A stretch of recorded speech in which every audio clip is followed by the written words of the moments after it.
It wasn't until 1978, where we allowed to openly worship our Creator the way that we've always worshipped Him, the way we talked about Him, the things that we thought, openly worship our Creator ways.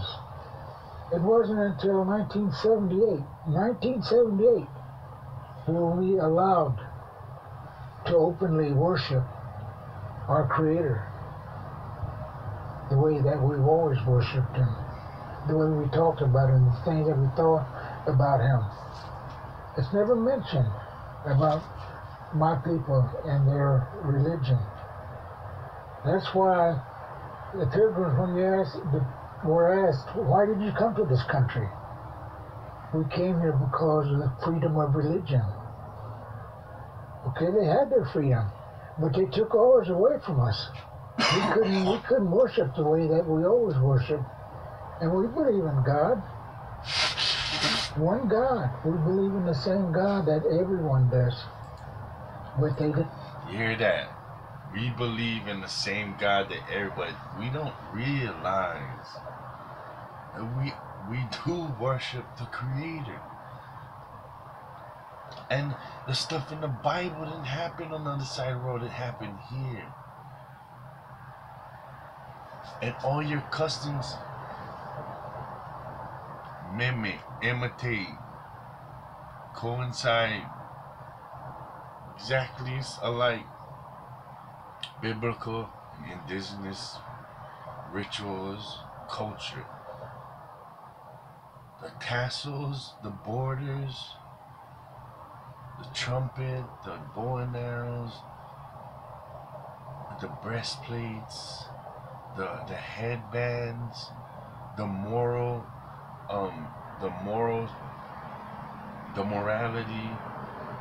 the in tune with nature, in touch with nature, the being a farmer, being a boatman, being able to build ships and sail ships all over the world, stone builders who build stone buildings, mounds. It's the exact same shit, man. Stop letting Christianity ruin your perspective of your Aboriginal roots. And I want to say Shabbat Shalom to everybody. Berakah Hai Hai, much ahab to the fam. This is the truth. I don't know. They didn't pay no attention to us. They done things for the native people, true, but they didn't get permission to say, you do this, why don't you do this? They didn't allow us to make our own choices about different things. The boarding schools, they actually took children away from their parents to change them. They wanted to wipe my people off the face of the earth. And they say that. The leaders then, that's what they wanted to do. And we see this today from part one. You understand that when he's talking about the colonizers coming here and wreaking havoc during colonization through Christopher Columbus and all these other conquistadors, you realize that when you read their writings, they're describing people like me and not people like him. So we were sitting on the outside looking in, thinking, wow, poor guys, when we're not realizing it's our ancestors that they were killing. We just think we're this and we're that because they have separated us from our tribal roots. So each and every one of us didn't know exactly what tribe they came from.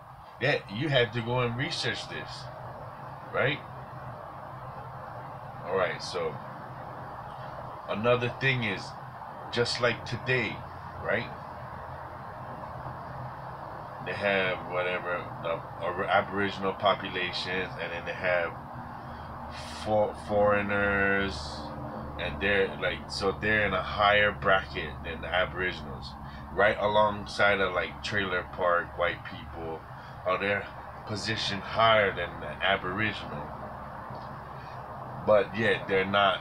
They're still like on the bottom end of the food chain. So they get. So what I'm trying to say is that these people who are higher than us in this society, right? But yet they're still below whatever the elitists in this country, right? So they pin them against us, using them to attack the Aboriginal, to compete with the Aboriginal, to displace the Aboriginal. They think like what they would have the word the token Negro, meaning, you know what I mean, the token Hawaiian. These people, these populations, they think, well, I'm in there.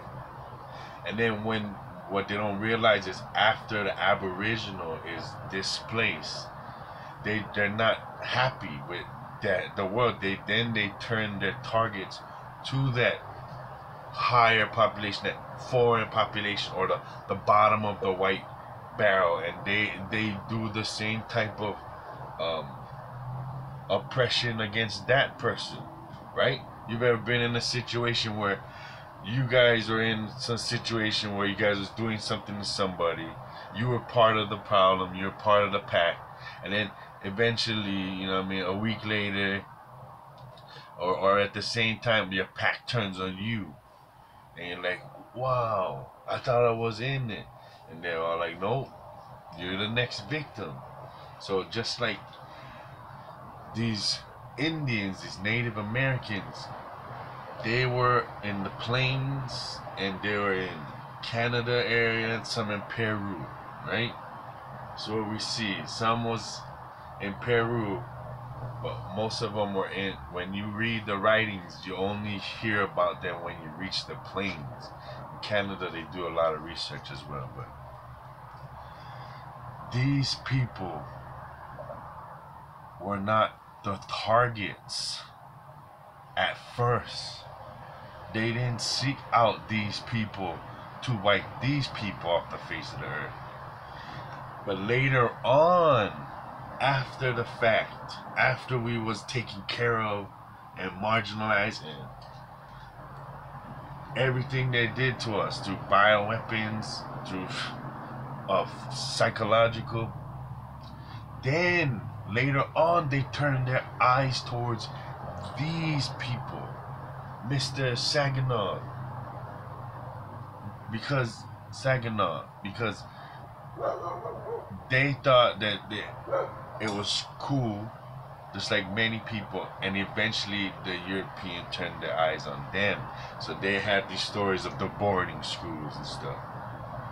And this is what they do. They go single out. If you look in the history of America's wars, you'll see that it was at war for 200 and something years. All right, and if you look at the wars, there's many wars where different Indian tribes is fighting with this European against this European, and then other Indians are fighting with this European against these Europeans, and Indians too,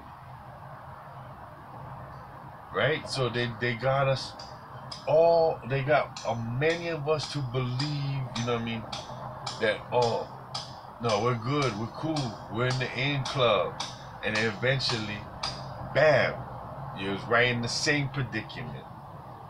That's all I was trying to say. Say that we were savages, but we had our own culture. We had our own way of doing. And you think I'm just talking, but I'm gonna I'm gonna show you why I say that. I'm gonna show you right here. Which was very, very lenient in a way. In all respect to Saginaw Grand, I have nothing against any people. I'm here to learn. I'm here to uncover the truth. Let's dig the gems out of the dust from whence you came. We didn't always fight. To us, fighting was like a game. It was what you could do. You sneak into a village and steal horses. and get away and not get caught. That was almost a playful thing. That was the way that we did things. They said we were savages, had no religion, heathens. If we were the way that they say we were, we could have easily killed Columbus when he discovered this country. What he had not over 35 men on aboard ship. Well, we welcomed him here. We fed him, gave him water, gave him a place to stay, taught them a little bit about this country. But that's not mentioned. And that's the thing. We think that they came here and came off the ship and was like, woohoo, like a Viking, and just straight up started killing everybody. Like, y'all Indians ain't shit with your bow and arrows. Sitting on the mountains like, I'm a sharpshooter, sniper baby. Pop, pop. No, that's not how it was. It's not how it was. They came here with flowers. They came with flowers. It's like, we found these beautiful flowers. Oh, look at this lovely candy. You want this candy? Came with the niceness. With the niceness, get all the information, meet everybody, and then boom, they come back like, everybody's like, hey, hi guys, it's been a while. And then they're like, boom, boom, boom, boom, boom. But we don't even know, we don't even know to the extent where they left bioweapons, destroying populations, assassinating chiefs and leaders so that there's no direction. All the while saying, oh, here you go, we can live together. We are great. Here's some flowers and some porridge. Here's some dried up bread. That's what happened. And then they came and we whooped them. We kept whooping them. So they had to do more bioweapons and more bioweapons. Didn't kill people. Give them alcohol. Give them guns. Shoot each other. Talk about us scalping. That was the Caucasians' way of doing things. But that's not mentioned. We didn't kill people purposely. They talk about us scalping. That was the Caucasians' way of doing things. They talk about us scalping. That was the Caucasians' way of doing things. They talk about us scalping. That was the Caucasians' way of doing things. And this is right here is what I'm trying to say. This is my point.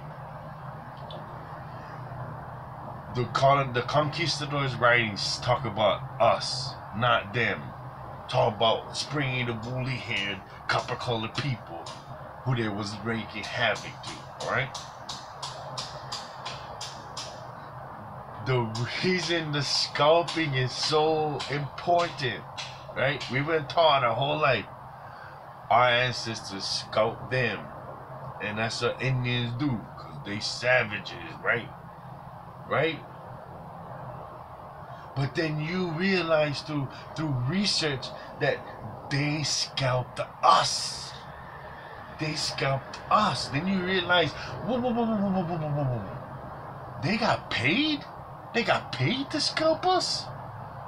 Wow, they're getting paid to scalp us before we scalp anybody, right? What is the laws of the what we call the Bible? What is the old laws? Eye for an eye, tooth for a tooth, right? So when they scalped us, we said, well, we'll scalp them right back. Eventually, and then they're like, well, later on they teach you, no, you scalped. You was the one who scalped us. But when you research it, you figure out that they have bounties. More for a man with afro hair. That's what it was. The queen put a bounty on Afro Indian hair, so they would know that they killed the right people. You gotta bring back the scalp and show me that it has springy to woolly hair. That's why they scalped it. Because then, if you scalped an Indian, you know he's dead, right? And now you have evidence of his heritage.